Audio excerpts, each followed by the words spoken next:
Welcome. To coffee you. That's my point. I'm supposed to say that. Sorry. It was like hey, when you pay for it, you can say whatever you want to whenever you want to. It was such a dramatic pause. I thought you were waiting on me to finish it. Coffee you. There you go. Okay. Welcome, everyone. Thanks for being here. We're so glad that you have joined us. All the thousands and millions of it's millions now. Listeners. Coffee You listeners and Baba Java customers. That's right. We're glad to be here with you today. And today, as always, I'm here. Hi, I'm Nathan. Nice to see you. And as always, we have... Brad Haynes. Brad. As well. Why are you here? You just told me to be here. So No. I'm here. Brad's our expert. Brad's our coffee expert. And he is as always, he's the vice president of operations at Baba Java Coffee. Glad to be here. An expert in coffee, in the field of coffee.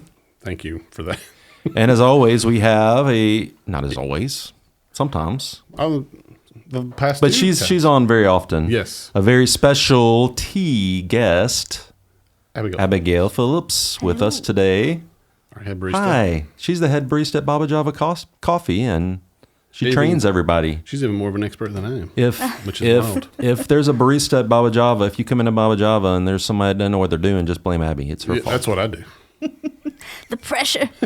No, she does a fantastic job. Yes, she does. One of the great things I love about our stores is no matter where you go, you're going to get the same level of across the board. We have a standard. Quality. They have to pass the test. Yep. Yes. Hey, why don't you tell us about the test? What do they have to do since we're talking about it? Test. Yeah. Just a quick overview of that. Well, it's threefold. Nice. I guess, you go through all of the non-espresso training, and at our pop bar locations, it's all the pop training. So once you get through that, the espresso side is delved into, and so we do all the dialing in and making the milk drinks and all that. So you take the certification test that's hands-on, where you're making a number of drinks. So I'm grading you on milk texture and quality of the drink and execution and latte art if possible. Right.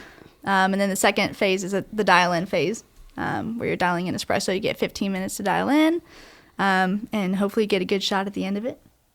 And then the third phase is a written portion, actually. It's a 22-question quiz. Nice. That just covers everything that you should know by the time you're certified, from what our ethos is, what our slogan is, to what is under extraction, what is over extraction. So, yeah. Let me tell you, I've gone through this certification a long time ago when you first started it, but she didn't pull punches. Did you pass? Yeah, I passed. Okay, good. Yes. Because that would be really bad if you didn't pass. But very thin margins. Thin. But although when I did it, you didn't have the written portion, so no, yeah, that's kind of a little bit of a newer thing, which I like that. No, you would pass that for sure. Oh yeah, for sure. So. Yeah, I would fail. I would fail all of it. Well, I would pass part of the written. Yeah, you would. And the first question is your name, so you'll definitely get that one. I would get 1 point. 1 point. I would at least make one. That's right. So that's good. Well, hey, so Abby is here to talk about kind of home brewing type things today, right? She's an expert on brewing techniques. Yeah. And so we're going to talk a little bit about some home brewing hacks. That's right.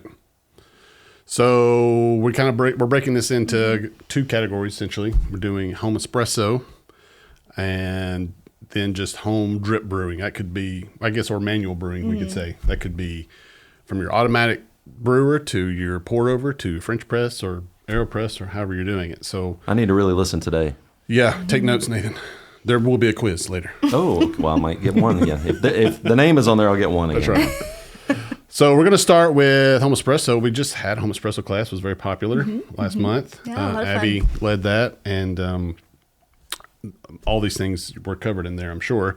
Also, I'm going to add, there will be, you can listen to this on Spotify, Apple Podcasts, and it's great, but this one especially, there will be a video component along with it on a blog page that will go along with this podcast, where we'll do some demonstrations with some of the things we're talking about. So be sure to go and watch it after.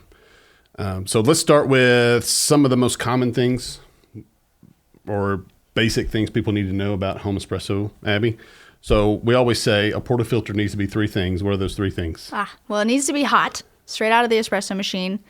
Wait, so you don't leave your portafilter just sitting out all the you time? don't want it to be chilling on the counter. You want it to be hot. And so some espresso machines, it doesn't keep it hot. Right. So you have to preheat it with hot water or whatever. So Right. hot, clean and dry. Yeah. Those are the three things. Clean and dry. So So why does that have to be hot? What's the advantage of that? it helps with a more even extraction. And then also just the temperature of your espresso is not super cold. Yeah. But yeah, it definitely helps with just consistent espresso. Because if your portafilter is not hot one time and then it's colder the next, you're going to have a totally different product yeah. and totally different taste. Are all portafilters metal? I guess, yeah. All of Yes, them they are all metal. Yeah. Yep. Okay. Kind of. Yep. They're all metal. I've never far seen. as I know, I've yeah. never seen a portafilter not metal. I don't I know why hope- it would be. I hope it's not made of plastic. Well, it's surely not plastic. Maybe there's a ceramic one out there somewhere. I don't know, but I've never seen it. Okay. As long as it's consistent, though. Yeah. Right. Consistency is the Yeah, key. for sure. Okay. Absolutely. Yeah, that's what I preach every day. Clean, obviously, that makes sense. Yeah. Why it would be clean? You Right. would need it to be clean. Because it's not always. I mean, you've been in places, Brad, when Yes, you service unfortunately. things before. It's such an overlooked thing. It being is. clean and dry. Well, people also forget that you should, when you clean your portafilter, you need to remove the basket and clean inside the. So the portafilter is, you have the handle and you have the ring where the portafilter sits in. And if it's bottomless, it's not a big deal. But a lot of the ones you get for your home, they don't come bottomless. Some of them do, some of them don't. If they're a spouted portafilter, you have to take the basket out and even clean inside that part too, because it can get gross. I guess you don't have to do that every time. Not let every me clarify. He has not seen gross at Baba Java Coffee. No. When he used to service places, he used to be a consultant and go and service places, and so that's what he's talking about. Yeah, I've taken baskets out of other coffee shops portafilter Yeah. before, and they've been gross, real gross, black, moldy. You don't want that. When we sell coffee to other coffee, because we do wholesale coffee also, we do a lot of that, and so we always train that exact thing because Exactly. Brad has seen that before in other places. It's real bad. It's so important. And if your equipment's dirty, then your espresso's dirty. No doubt. No we doubt. don't want that. All right, so we got a hot, dry, and clean portafilter. What's the other thing you need to have? Coffee. Well, yeah, you got to have coffee. I mean, no doubt. It should be Baba Java Coffee too. Yeah, Yeah, exactly. coffee, and you need to be able to grind the coffee. Yeah, So, yeah. a good quality grinder, particularly a burr grinder, as opposed to a Yes. blade grinder, Yeah. if possible. Blade grinders can do the job, but with espresso, it's just you can't. It's really hard. You can't get it fine to enough. get it and to get it consistent. That's the other Remind the Inconsistent. people why a burr grinder is better than a blade grinder for this espresso. Well, one is just you get a more even and consistent grind size, and you're able to adjust how far apart the burrs are, how close or far apart they are to adjust the grind size that you need. But it does a really good job of doing a fine grind. You might be able to, And a blade grinder, yeah. there's no consistency because it's just two blades spinning around. So It's like a there's- blender. Yeah, exactly. And the other thing that a blade grinder is going to do is it's actually going to start heating the coffee beans up as it's spinning. So, The disadvantage is the burr grinders are a little bit more expensive. Oh yeah, 100%. So some people- Blade Yes, grinders, very you true. can go get one at Walmart for $10. So, Right. but So when we're doing home things, there's advantages and Of course. disadvantages. The advantage is you're going to get a better product with Of course. especially with espresso with the burr grinder. And a lot of people doing actual espresso will, they'll want to invest in doing a burr grinder too. Absolutely. But some people can't afford it. So True. Can a blade grinder do the job? For espresso, for drip coffee, absolutely. Yeah. Well, absolutely. yeah. But for espresso, it'd be I think really if you're going to difficult invest in get an a good espresso shot. machine, Yeah. then you need to have the wherewithal invest in a to burr invest in it. grinder. And Okay. I always say that your espresso is as good as your grinder, 100%. Um, 100%. for sure. But a lot of the home espresso machines have grinders built in, like Breville. The new one from Fellow has a grinder built in. So a lot of them now, you don't need a separate grinder, so you right. can just buy it with one built in. So Even better. yeah. And the last thing we say you really need to have is a scale to both weigh your grinds and weigh your shots. Also, just for consistency. Yeah, for exactly. And scales are super cheap. I mean, you can Yeah, buy it them doesn't have to anywhere. be anything Yeah. fancy. I mean, you can get a fancy scale. Sure. Yeah, but a kitchen For scale, $300, Walmart does the trick $400. too. But yeah, as long as it's small enough to fit on your We've had espresso the same machines, one for years. Yeah, All right, so those are like the things that you need to do. So let's talk about some of the not so common things that you want to do when you're brewing espresso. So I've ground my coffee into the portafilter, and a lot of times it's coming out. If it's a good grinder, it'll come out nice and fluffy. But I can't just use that. What do I need to do? Right. Well, there's distribution and then there's tamping. Yeah. So with a good grinder, hopefully the grinds are being somewhat evenly distributed into the portafilter basket. But there's a few extra steps that are really, really important for even extraction and then just consistent shots. So with distribution, like I said, with the grinder, you want to make sure that the grinds are being evenly distributed. But if it takes just a little bit of tapping the sides of the portafilter to kind of level it all out, that's really important. And tap with your hand, not with the tamper, please.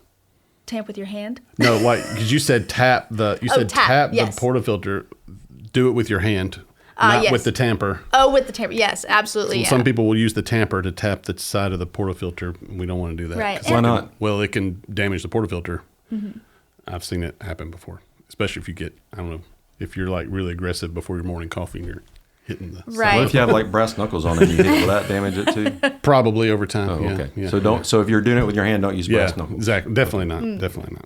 So and with the hand, I feel like you have a little bit more control. Definitely, yeah. Just because it's a softer impact as well. So making sure it's nice and level.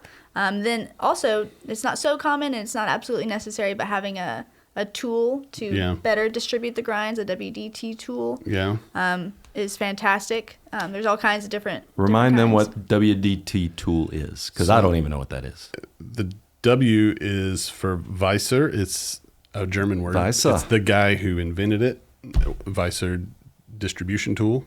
And it's typically just needles attached to a stick. That's like the basic version of it. But they've gotten really fancy now. Yeah. But essentially that's all it is. I mean, you can buy them on Amazon really cheaply, especially for home espresso. You don't need anything fancy. But I've also heard the trick of taking a cork and getting sewing needles. And fanning them out exactly to a cork. Yeah, probably not the. So that would be an most ADT effective, if but- you made that. That would be- an Abby distribution. that tool. would be an Abby distribution tool. Yeah, that's right. But those are really nice. We use something similar in our shops. It does a really good job of getting kind of air pockets out of the grinds and getting any clumps out of the grinds. That's really themselves. important for an even extraction. So when I say even extraction, I mean how the water is traveling through the coffee. We want it to be as evenly as possible. How it travels through, so we're able to more evenly extract the flavor from all of the coffee as opposed to different parts. And so getting rid of those clumps and getting rid of any craters or mountains of the coffee, or holes and mounds, I should say. Yeah, that's okay. Really helps with evenness. So the distribution tool is huge. And then after it's distributed and it looks as level as you can get it through those means, a nice little vertical collapse, as we call it. Just a light tap. Just a tap on the counter. Nothing crazy. A lot of people they kind of start whacking the portafilter on the counter, and then it starts shifting usually to the front of the portafilter basket. So just one straight, even, maybe two, if necessary, to compact the coffee, get rid of a lot of air pockets is important before tamping. So by that point, hopefully your grinds are as distributed as evenly as possible. So once you tamp, you're just compacting it all, getting rid of the rest of the air pockets. And then tamping, obviously, you want to be as even and level straight as up and possible. down. Yep, that's right. So very, very important for even extraction. And, if you're going to spend money on a good espresso machine and a good coffee, you want to make sure you're extracting as much of the flavor as you can from it. So those steps are very important and can be really overlooked. Yep. So like we said, you're going to brew. We'd recommend, a scale to be under there. If you're using a modern machine, some of them may have scales built in, or you can even program how long it's going to brew. But again, we still recommend using a scale even when you program by volume. So our recipe in our shops, we use for our smaller drinks, so our cappuccino, our espresso, all the way up to a 12-ounce latte. We're doing somewhere around 19 grams in to 38.5, sometimes 39 grams out, depending on the day. but that's what we like to do in our shops. A lot of the home espresso machines can't hold that much coffee in their portafilters, so you may have to adjust that. Well, and even more recently, we've actually broadened the ratio. That's true. We'll kind of end at 40 grams. We're getting up to 40. Anywhere from 18.5 grams in to 19.5 grams in. We'll exactly. do 40 out, and it's been tasty. It is. And we have that range, especially the grinds going in. The weather will affect your coffee grinding and the espresso puck in the portafilter. So it's not going to be the same every day, usually. You're going to have to make small adjustments depending on a lot of factors. So the age of the coffee, the size of the seed, what type of seed it is, the weather outside, Absolutely. Where the moon is, I'm sure it has something to do with it. I'm sure it does. But that's part of the fun thing about making espresso is it's kind of a science experiment too in times. Absolutely. So. All right. So we've... Wait, I'm sorry. Let's go back for one moment.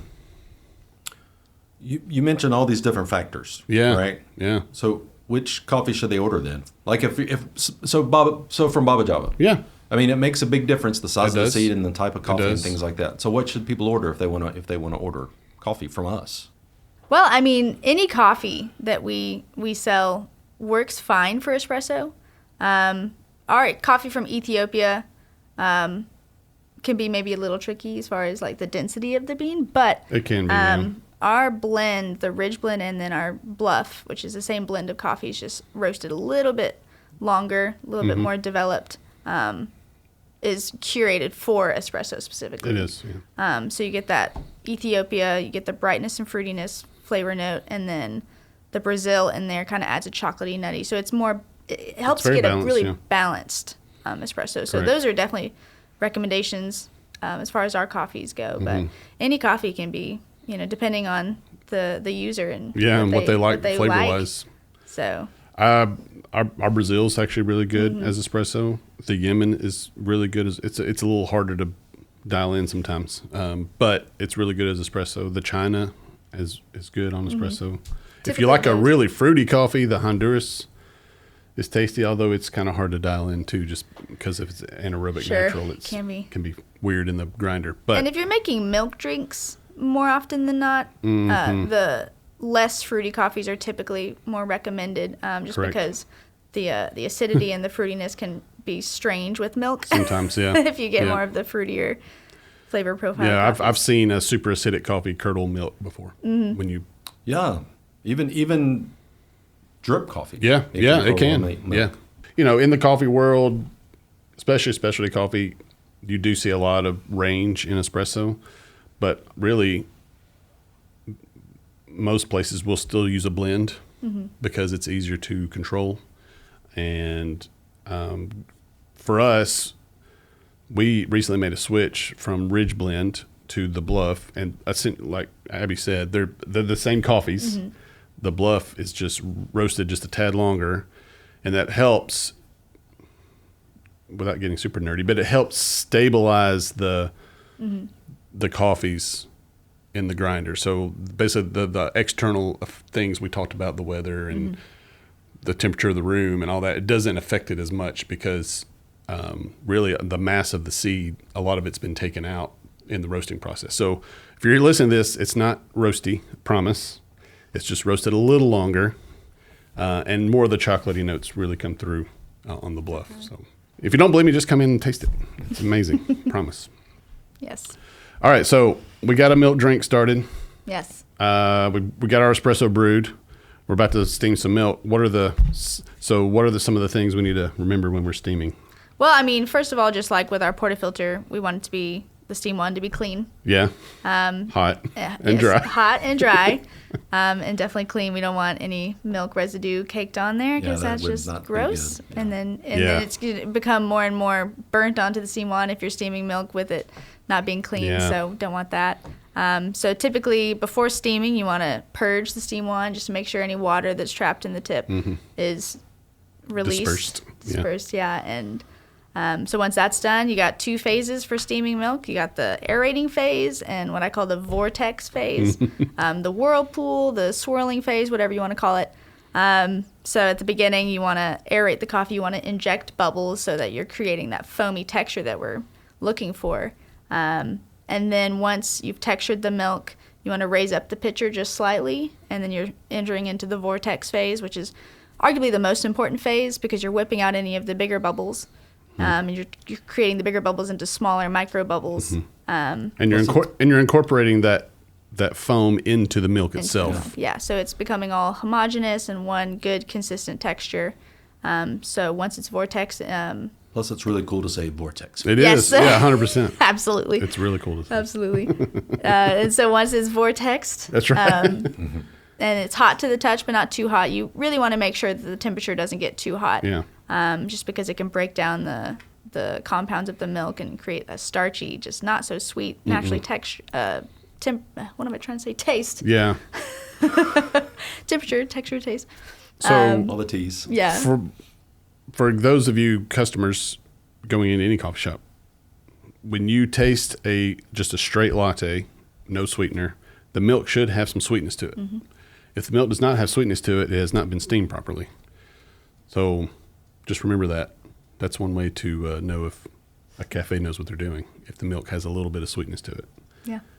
And So, keep going. Sorry, I just Very, needed to interject very that. important. So making sure that the temperature is not too hot, and making sure that you're aerating it just enough. It's really easy to position the steam wand into the pitcher in an incorrect way. So there is a way you kind of put it in the center and then angle it to the left or the right so that when the steam shoots through the milk, it's kind of already starting that circular motion.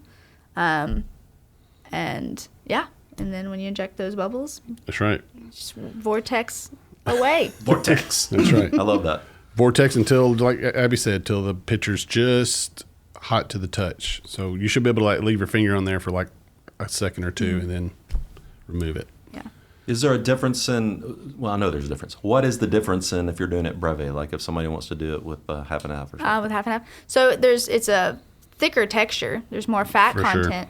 So typically you're going to want to aerate it a little more just to make sure that you can get through just that thicker compound, I guess. Yeah. But very, very similar compared to like whole milk. And then when you get into alternative milks like almond milk or oat milk, It's the Wild West with you those, just man. really It's wing hard. it. No. Wing it. Almond milk especially is the most difficult dairy product to steam. Almond Yeah. milk is Yeah. It really can be. It's more hard. difficult than goat milk. Goat milk just tastes like yogurt when it's steamed. I remember us doing that early on. I love goat milk, and I wish we could make it work. Yeah, it just doesn't, there's no sweetness to it when it's steamed. Zero sweetness. It's just like really sour. It tastes like hot yogurt, Yeah. Interesting. which is not a It's pleasant not what you want. Yeah. tasting in your coffee.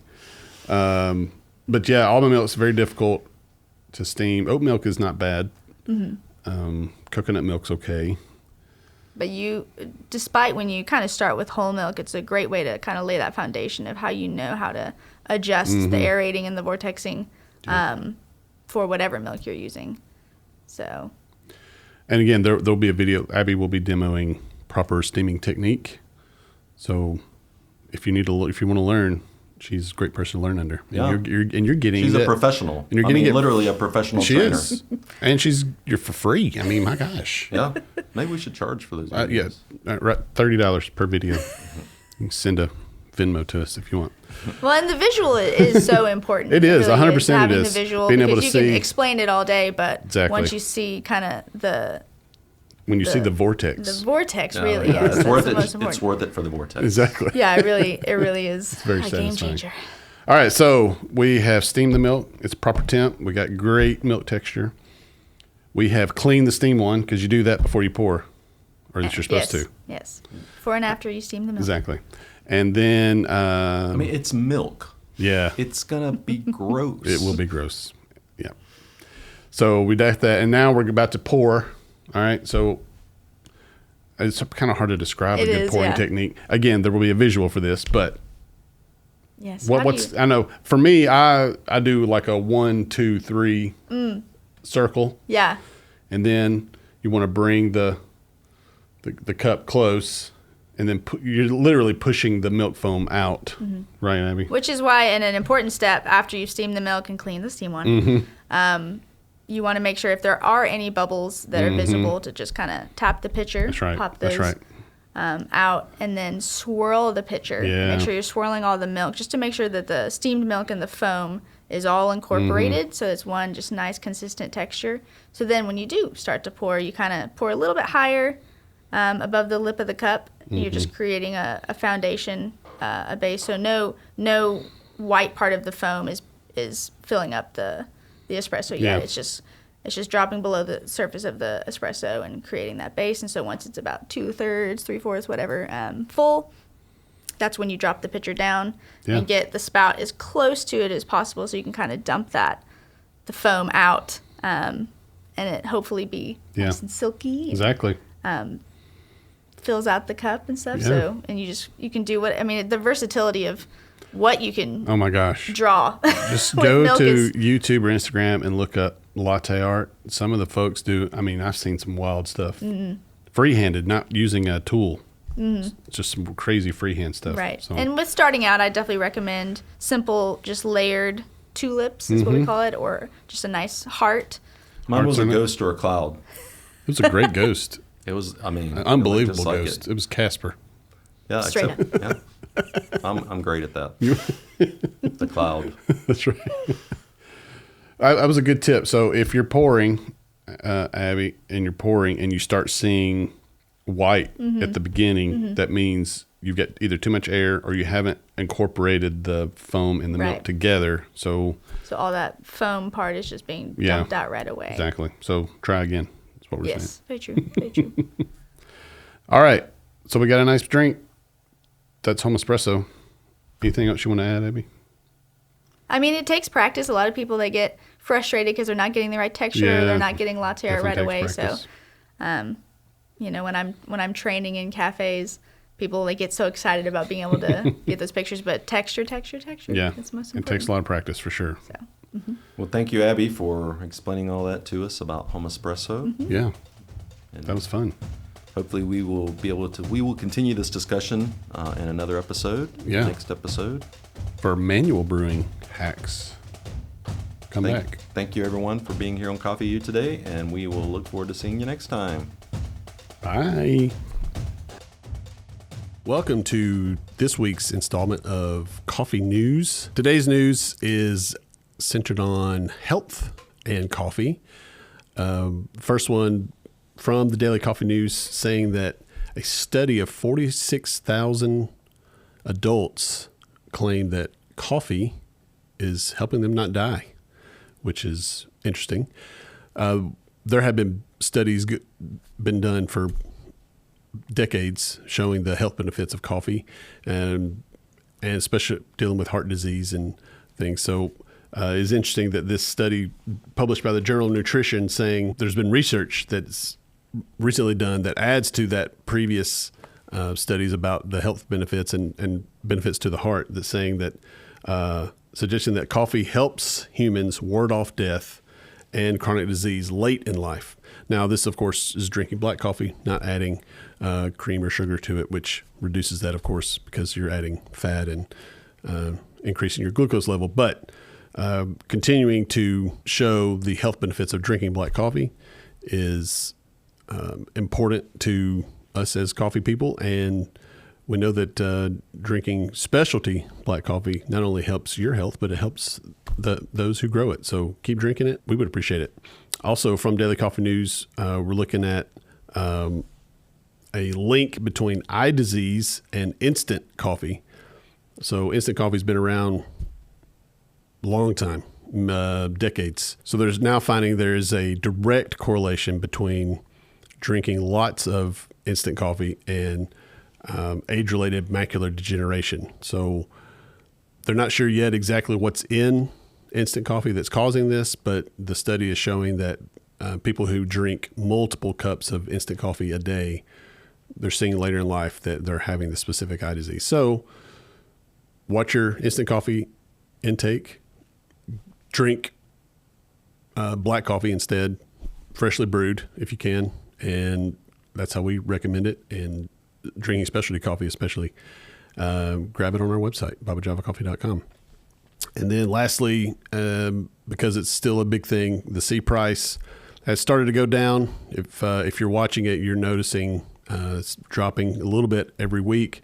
It closed yesterday around $3.22 a pound, which is good, as we noted in earlier episodes that it was up to $4. So as it goes down, your coffee cup will get cheaper, but we're still hoping for that sub $3 mark. So keeping up with it, letting you know how it's going, and we thank you so much for being customers of ours and for listening to Coffee U.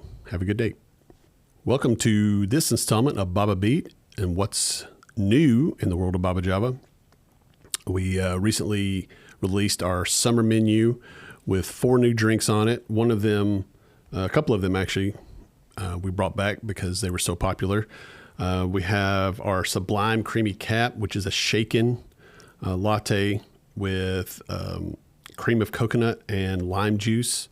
It's cold drink but served neat, which has been very popular already. This one is a little interesting, but it's very good. It's watermelon espresso tonic, so it's just espresso, watermelon juice, and tonic water served over ice. It's an interesting flavor, but I really like it, and great for you to try that. Summer 11, which is our tea drink for this season. It's a strawberry shindig tea from Piper and Leaf, lemonade and hibiscus syrup. Very simple ingredients, but also fantastic. And lastly, our lemon icebox latte. This one can be served hotter, iced with espresso, of course, steamed milk, or just regular milk, milk of your choice if you want almond or oat in that, white chocolate, and then steamed. The lemon peel is steamed with the milk, or it is actually into the espresso as we pull the shot, similar to the orange peel if you're familiar with that one, but also a fantastic drink. So go grab that. Grab our summer menu. It'll be here for the next couple months, and find your favorite. Also, if you notice on our shelf, some of your favorite coffees might not be there. We have roasted our last batch of our anaerobic Honduras, which was very popular coffee. As you know, working in specialty coffees come and go because depending on harvest season, depending on the quality of the coffee, we are very picky about what coffees we bring in. So sometimes coffees leave, and sometimes they come back, sometimes they don't, sometimes they get replaced by other origins. So if that was your favorite one, I know we have some other great coffees that you can try. We will be having a new Honduras coming in. It'll be a washed version this time, but it'll be a fantastic one for you to pick up. Yeah, if you're unsure about what to try, Variety Box is a great choice. Get a sampling of our origins and choose the one you like the best. So thank you so much, and this has been Baba Beat.